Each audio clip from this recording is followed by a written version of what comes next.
कहानी है सोनिया की। सोनिया पढ़ाई में बहुत होशियार थी और अपने माँ बाप की इकलौती औलाद थी। सोनिया को बचपन से ही ड्राइंग सपने आते थे और सपनों में वो खुद को एक दरख्त से लटका हुआ देखती थी और कभी कभी उसके सपने में एक लड़का आता जो सोनिया को अपने पास बुलाता। सोनिया ने ये बात अपने पेरेंट्स को बताई, लेकिन उन्होंने इस बात पर इतना गौर नहीं किया और उसे उसका वहम समझकर टाल दिया।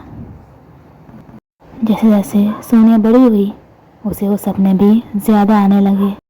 उस दिन सोनिया घर पे पार्टी थी। सोनिया बहुत खुश थी। जब सोनिया पार्टी के बाद अपने कमरे में आई तो उसे लगा कि उसी कमरे में उसके अलावा भी कोई और मौजूद है। जैसे ही सोनिया उधर उधर देखा तो उसके सामने वही लड़का खड़ा था जो उसके सपनों में आता था। सोनिया बहुत डर गई। डर के मारे उसके मुंह से एक भी लफ्ज़ नहीं निकल रहा था। वो लड़का सोनिया के पास आया। वो सोनिया से बोला, सोनिया घबराओ मत, मैं अक्षत हूँ, तुम्हारा अक्षत। सोनिया थोड़ी हिम्मत करके बोली, कौन अक्षत? उस पर वो लड़का बोला, वही अक्षत जो तुम्हारे सपनों में आता है और तुम्हारा 18 बरस से इंतज़ार कर रहा है। सोनिया ने बड़ी हैरानी से बोला, 18 साल से? ये सब सुनकर सोनिया के होश उड़ गए। अक्षत बोला, चलो सोनिया हमारी दुनिया में, जहाँ सिर्फ हम दोनों होंगे। इस पर सोनिया बोली, नहीं मैं यहीं रहूँगी। ये सुनकर वो लड़का ज़ोर ज़ोर से चिल्लाने लगा, तुम सिर्फ मेरी हो, सिर्फ मेरी हो। अगले ही दिन से सोनिया की हालत ख़राब होने लगी। उसे हर तरफ वही लड़का दिखाई देता।